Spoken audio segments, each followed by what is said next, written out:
Assalomu alaykum. Sizlar bilan yana men Gulchehra Chuliyeva. E'tibor bersangiz, Instagram profilimizda ham, YouTube profilimizda ham essedan yuqori ball olish sirlari haqida suhbatlashyapmiz. Nega? Chunki esse bu yarim sertifikat degani. 44 talik testdan qanchalik yuqori ball olmang, essayingizning balli past bo'lsa, siz A+ darajaga ega bo'la olmaysiz. Shu uchun bunga jiddiy e'tibor qaratishingizni so'rayman.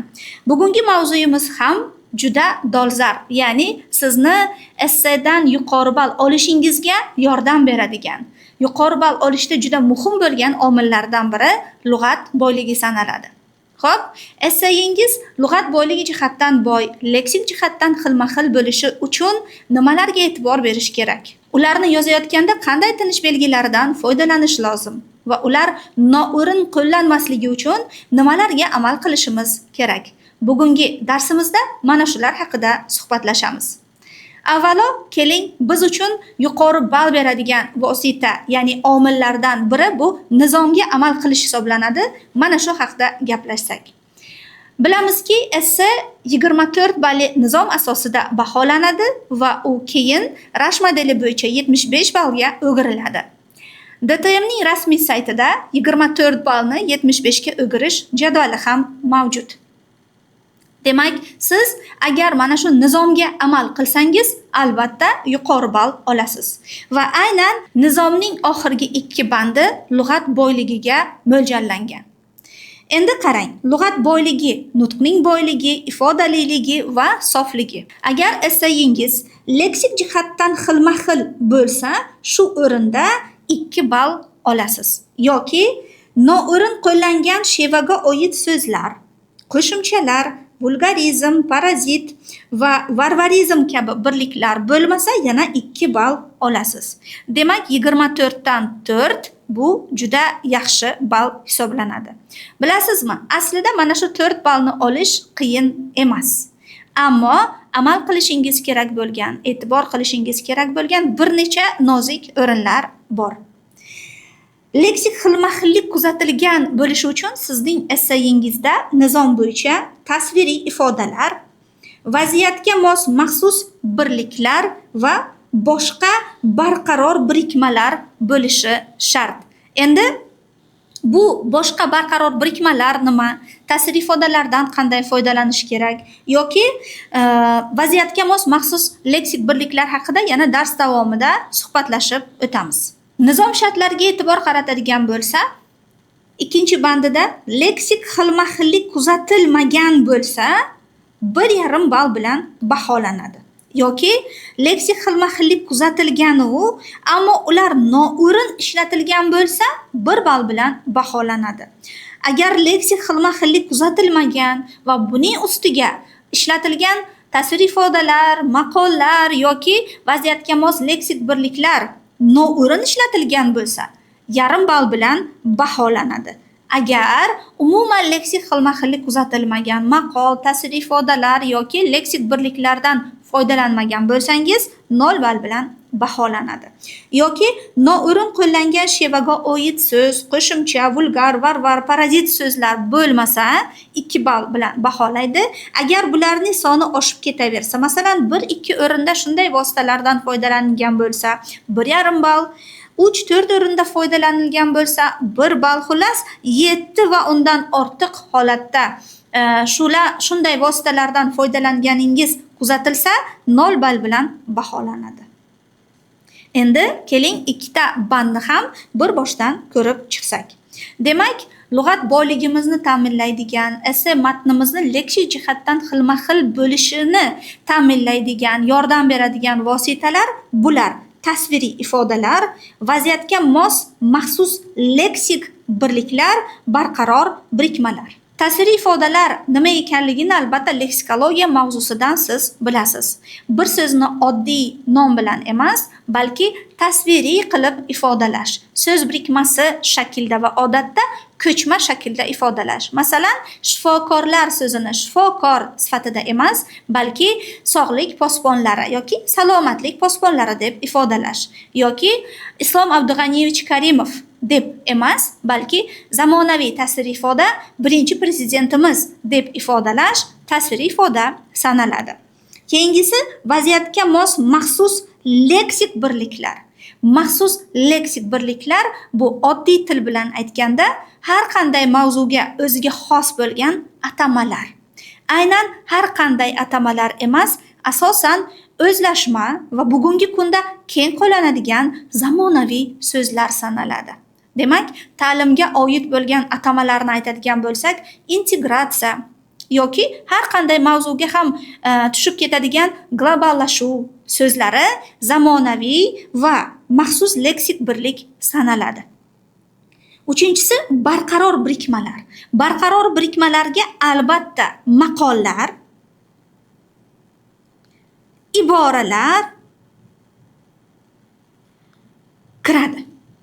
Maqol, iboralar, albatta ishlatilgan esselar, ya'ni esse matnlari yuqori ball bilan baholanadi. Ammo shu o'rinda savol paydo bo'ladi. Xo'p, ulardan necha o'rinda foydalanishim kerak? Bittagina maqol ishlatdim, ya'ni maqoldan foydalandim, menga yuqori ball beradimi shu banddan? Bittagina maqoldan foydalanish sizning essayingiz leksik jihatdan boy va shu o'rinda 2 ball oldingiz degani emas. Bir necha o'rinda maqol, ibora va tasviriy ifodalardan, bundan tashqari sinonimlardan ham foydalanishingiz kerak. Shundagina leksik jihatdan boy sanaladi, leksik xilma-xil sanaladi va 2 ballni qo'lga kiritishingiz mumkin. Yana bir o'rinda savol paydo bo'ladiki, ustoz, maqolni qayerda ishlatishim kerak? Maqolni essening istalgan qismida, kirish qismida ham, asosiy qismida ham, xulosa qismida ham ishlatsangiz bo'ladi. Ammo maqolni ishlatish bilan qanday ishlatish? Bu farq qiladi va e'tibor beradigan o'rningiz aynan mana shunda. Yoki yana o'quvchilar savol beradiki, maqolni nechta ishlatishim kerak? Maqolni 2-3 o'rinda ishlatsangiz bo'ladi. Ammo 2 va 3 o'rindan ko'p o'rinlarda ishlatilgan maqollar ham uslubiy g'alizlikni yuzaga keltiradi. Shu uchun leksik xilma-xillikni ta'minlashda yordam beradigan vositalardan xilma-xilini ishlatishingiz, ya'ni bir o'rinda maqol, bir o'rinda tasviriy ifoda, ko'plab o'rinlarda so'zlarning sinonimlaridan va bir necha o'rinda maxsus leksik birliklardan, mavzuga mos bo'lgan atamalardan foydalanishingiz talab qilinadi. Bundan tashqari sinonimlardan foydalanish shu nizomning boshqa bandi, so'z qo'llash bilan bog'liq bo'lgan bandidan ham so'z takrorini yuzaga keltirmaslikka yordam beradi. Chunki bitta gapda yoki ketma-ket gaplarda aynan bitta so'zni qayta-qayta takror ishlatish bu so'z takrori, ya'ni uslubiy g'alizlikni yuzaga keltiradi va shu banddan ham, ya'ni so'z qo'llashga oid bo'lgan nizomning bandidan ham ball ayrilishiga sabab bo'ladi.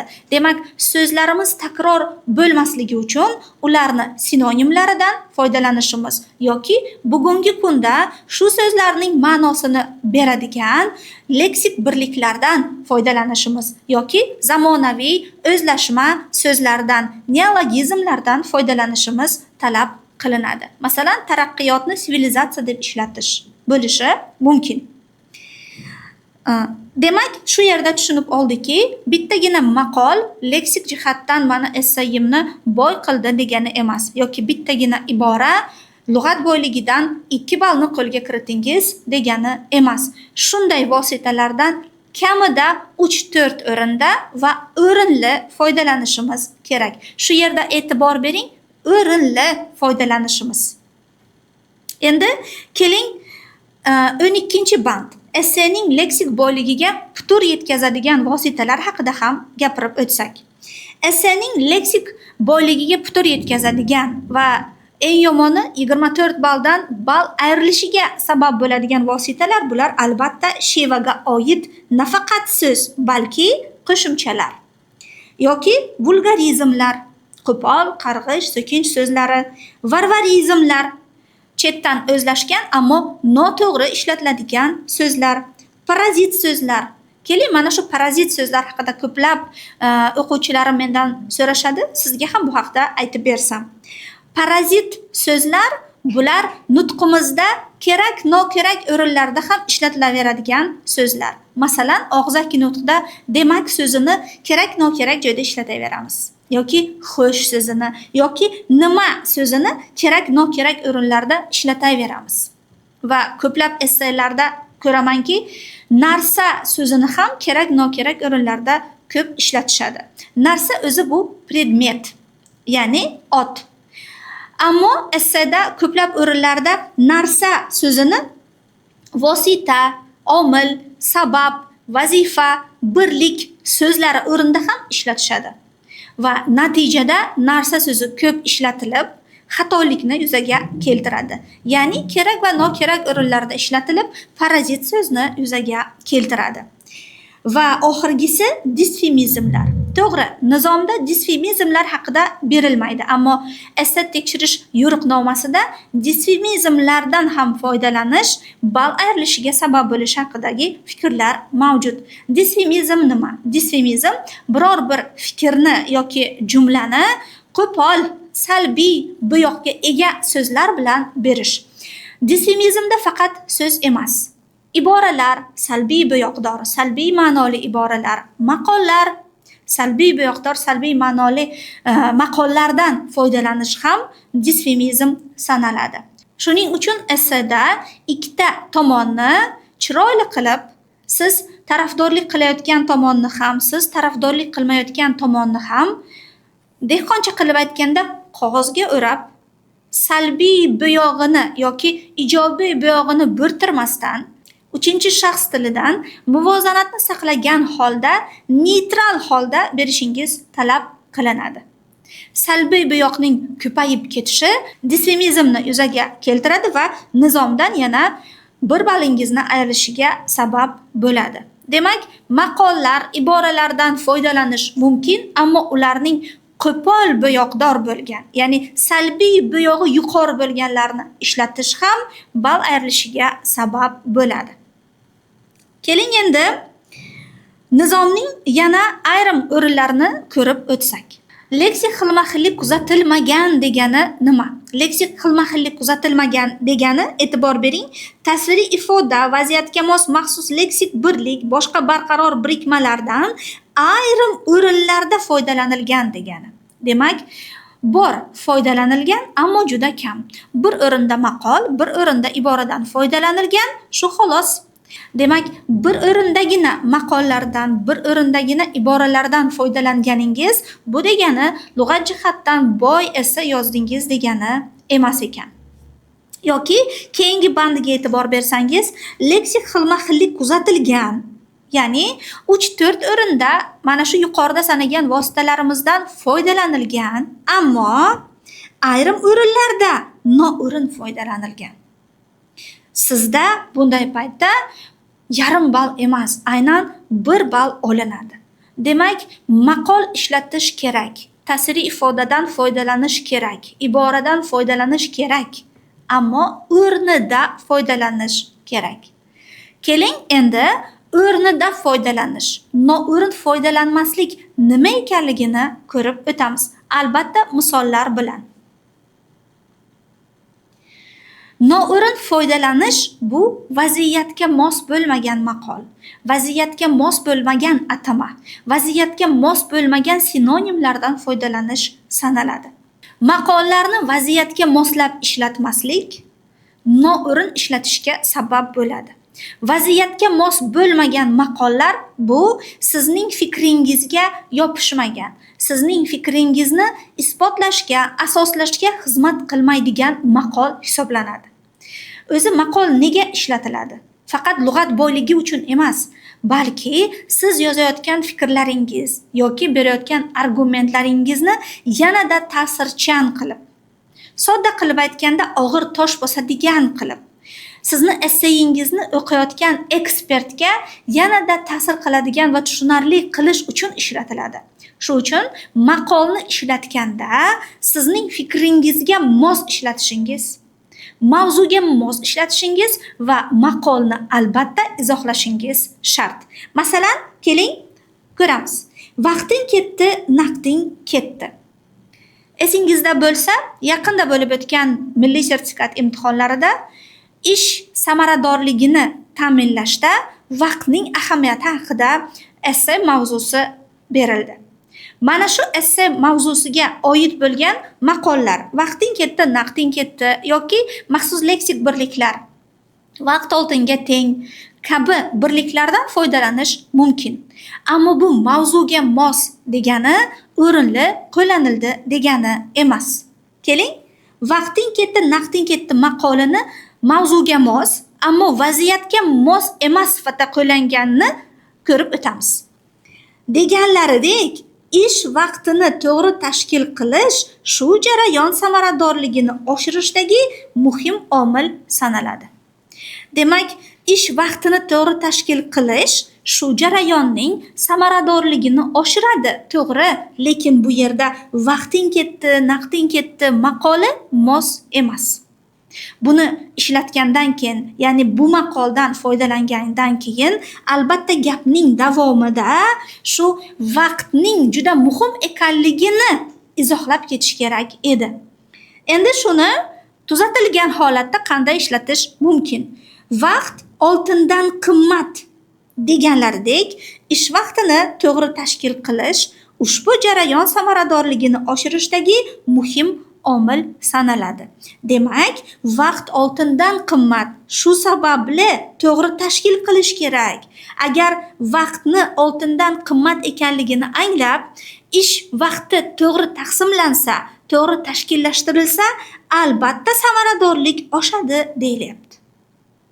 Yoki maxsus sinonimlar, mavzuga mos bo'lgan leksik birliklardan foydalanishda qat'iy ish vaqti ish jarayonini kuzatuv ostida olib borishga imkon beradi.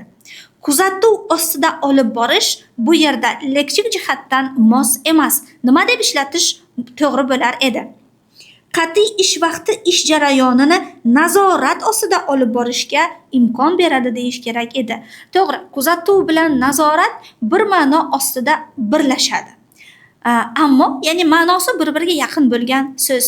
Ammo shu gapda, shu vaziyatda kuzatuvdan ko'ra nazorat so'zini ishlatish to'g'ri bo'ladi. Demak, yana takroran aytaman, noo'rin qo'llash bu gapga mos bo'lmagan maqolni ishlatish. Noo'rin qo'llash bu gapga mos bo'lmagan leksik birlik, sinonimlar, iboralardan noto'g'ri foydalanish yoki ularni izohlamaslik ekan. Endi keling, juda muhim sanalgan disfemizm hodisasiga yana bir qaytamiz. Demak, disfemizm bu nutqda betaraf yoki yumshoq so'z o'rnida ataylab qo'pol, keskin, salbiy bo'yoqli so'z va iborani qo'llash hodisasi sanaladi. Keling, bunga misollar ko'rib o'tamiz. Qat'iy ish vaqti bo'lmasa, ayrim dangasa xodimlar umuman ishlamaydi gapida gapimiz mavzuga mos, ammo dangasa xodim birikmasi disfemizm sanaladi. Ya'ni salbiy bo'yog'i juda yuqori. Buni qanday qilib chiroyli ishlatish mumkin? Qat'iy ish vaqti bo'lmasa, ayrim mas'uliyatsiz xodimlar ishga bo'lgan munosabat susayishi mumkin. Ko'ryapsizmi? Birgina dangasa so'zining mas'uliyatsizga o'zgartirilishi disfemizmni bartaraf etyapti va uslubingizni ravon, sodda, tushunarli qilib ko'rsatishga yordam beryapti. Yoki bunday sharoitda ayrim xodimlar ishni bo'ynidan soqit qiladi. Ya'ni ish vaqti chegaralanmasa, tartiblanmasa, bo'ynidan soqit qiladi. Bo'ynidan soqit qilmoq bu ibora, ammo salbiy bo'yog'i juda yuqori bo'lgan ibora sanaladi va uni gapda ishlatish, ya'ni essay matnida ishlatish disfemizmni yuzaga keltiradi. Bo'ynidan soqit qilmoq xato ekan. Endi uni qanday qilib to'g'ri ishlatish mumkin? Bunday sharoitda ayrim xodimlar ishga yetarli darajada e'tibor qaratmasligi mumkin deb ishlatsangiz disfemizmni bartaraf etadi. Demak, dissemizm faqatgina so'z emas, balki qo'pol, salbiy buyog'i yuqori bo'lgan maqollar, iboralar yoki sinonimlar ham bo'lishi mumkin. Masalan, yana davom ettirsak, qat'iy ish vaqti bo'lmasa, yotgan buzoqqa yem yo'q deganlardek ayrim xodimlar ishga befarq bo'lib qoladi. Yotgan buzoqqa yem yo'q bu yerda vaziyatga mos qo'llangan, ammo salbiy buyog'i juda yuqori. Bu sizga ball berishdan ko'ra ball ayrilishiga sabab bo'ladi. Endi buni qanday qilib to'g'ri ishlatish mumkin? Masofadan ishlash ko'pincha bo'sh kelgan ot tez charchar degan maqoladagidek ish sifatining pasayishiga olib keladi. Ko'ryapsizmi? Bo'sh kelgan ot tez charchar. Maqola birinchidan salbiy buyoqdor emas, ikkinchidan gapimizda mos, vaziyatga mos tarzda foydalanilgan. Demak, shu joygacha bo'lgan ma'lumotlarimizni bitta xulosa qilib olsak. Esseda leksik xilma-xillikni ta'minlovchi vositalar faqat maqol emas. Tasviriy ifodalar, iboralar, zamonaviy atamalar, mavzuga mos sinonimlar. Endi ulardan foydalandim degani sizga 2 ball berildi degani emas. Ularning faqat bitta turidan foydalandim degani menga shu bandidan 2 ball berildi degani emas. Birinchidan, bir necha o'rinlarda foydalanish kerak va kamida 3 xilidan foydalanishingiz kerak. Va bundan tashqari, to'g'ri kelgan o'rinda emas, balki vaziyatga moslab foydalanish kerak. Vaziyatga moslab foydalanish degani sizning fikringizga, yozayotgan jumlangizga mos bo'lganini foydalanishingiz kerak va albatta ularni izohlashingiz, dehqoncha qilib aytganda gapga, jumlaga yopishtirishingiz kerak. Va yana bitta hodisa, qo'pol ma'no beradigan, salbiy bo'yoq tashiydigan maqol, iboralardan foydalanmasligingiz shart. Agar siz ulardan foydalanayotganda mana shu qoidalarga amal qilsangiz, albatta shu qismidan, nizomning shu bandidan esayingiz 2 ball bilan baholanadi. Endi keling, ularni qo'llayotgan paytda tinish belgilarini to'g'ri ishlatish haqida ham suhbatlashsak. Chunki tinish belgilarida umuman xato qilmasangiz ham esse nizomidan sizga 2 ball beriladi. Maqollarni ishlatgan paytda ularning o'ziga xos bo'lgan maxsus tinish belgilari bor, bulardan ham foydalanishingiz shart. Avvalo, maqol aynan birovning keltirilgan gapi, ya'ni ko'chirma gap bo'lganligi uchun qayerda ishlatishingizdan qat'iy nazar ular doim qo'sh tirnoq ichida olinadi. Shu sababli maqollarni yozayotganingizda ko'chirma gapli qo'shma gap qolipini beradigan tinish belgilaridan foydalanishingiz shart. Masalan, biror bir maqolni oladigan bo'lsak, qo'sh tirnoqni ochdik, yopdik, vergul, tire chiziqcha emas, deydi xalqimiz deb ishlatish mumkin. Bu yerda maqol ko'chirma gapning ko'chirma gap qismiga kiradi, muallif gapi esa deydi xalqimiz qismiga kiradi. Agar ko'p holatlarda biz maqolni keltiramiz, masalan, vaqting ketdi, naqding ketdi deganlaridek deymiz. Mana shunday paytda albatta qo'sh tirnoqni saqlaysiz, ammo undan keyin keladigan vergullar u tireni ishlatmaysiz. Chunki deganlaridek bu gapga endi qo'shimcha fikr, ya'ni kiritma bo'lib ketyapti. Agar su yerda vergul tirenani ishlatsangiz, tinish belgilaridan ortiqcha foydalanish bo'lib qoladi. Shu sababli deganlaridekdan keyingi vergul yetarli. Va bu birinchidan, ikkinchidan bu qolip, ko'chirma gapli qo'shma gapning qolipiga ham mos emas. Ammo maqollar aynan birovning keltirilgan gapi sirasiga kirib ketganligi uchun ularni qo'sh tirnoq ichida olib yozasiz. Masalan, har tekisda bir ayb deydi xalqimiz deganda, har tekisda bir ayb qo'sh tirnoq bilan berilyapti. Aybdan keyin vergul tire deydi xalqimiz ketadi. Yoki har tekisda bir ayb deganlaridek deb bersangiz, har tekisda bir aybni qo'sh tirnoqqa olasiz. Undan keyin vergul va tire ishlatish shart emas. Deganlaridek so'zini berasiz, undan keyin vergul qo'yasiz. Chunki bu kiritma gapning ichiga kirib ketyapti. Endi yana bir holat bor. Bilamizki, ona tilimizda ko'chirma gapni o'zlashtirma gapga aylantirib ishlatish mavjud. Ba'zi bir barqaror birikmalarni mana shunday ko'chirma gap shaklida emas, balki o'zlashtirma gapga aylantirib ishlatish ham mumkin. Agar biz mana shunday barqaror birikmalarni o'zlashtirma gapga aylantirib ishlatsak, endi albatta qo'sh tirnoqlardan foydalanmasak ham bo'ladi. Masalan, tanganing ikki tomoni bo'lganidek deb ishlatyapmiz. Aslida buning asl qolipi nima edi? Ko'chirma gap shaklida. Tanganing ikki tomoni bor edi. Biz agar buni shu holatda ishlatsak, tanganing ikki tomoni bor qo'sh tirnoq ichida deganlaridek deb ishlatamiz. Ammo biz buni nima qildik? O'zlashtirma gap, ya'ni o'zimizni gapimizga aylantirdik va birinchi bo'ladigan o'zgarish albatta qo'sh tirnoq tushadi. Ikkinchi bo'ladigan o'zgarish ko'chirma gapning kesimi to'ldiruvchiga aylanadi. Va shu qoidaga amal qilib yozadigan bo'lsak, tanganing ikki tomoni bo'lganidek yoki har ikkisida bir ayb bo'lganidek deb ishlatish mumkin. Bu o'rinda qo'sh tirnoq ishlatmasangiz xato sifatida olinmaydi. Ammo undan keyin ishlatiladigan vergulni tashlab yubormang, chunki siz gapingizga yana qo'shimcha fikr, ya'ni kiritma qilyapsiz. Yuqorida ko'rib o'tganimizdek, maqollar bular leksik boyligimizni, xilma-xilligini ta'minlaydigan vosita sanaladi. Ammo ularni to'g'ri ishlatish va tinish belgilariga ham e'tibor berish kerak. Demak, bugungi darsda essening leksik xilma-xil va lug'at jihatdan boy bo'lishiga yordam beradigan vositalar va ularni to'g'ri foydalanish, ularda tinish belgilarini to'g'ri qo'llash haqida ma'lumotlarga ega bo'ldingiz. O'ylaymanki, siz uchun bu ma'lumotlar foydali bo'ladi va esseda yanada yuqori ball olish uchun yaxshi ma'lumotlar, foydali ma'lumotlardan bahramand bo'lishni istasangiz, meni ijtimoiy tarmoqlarda kuzatishda davom eting.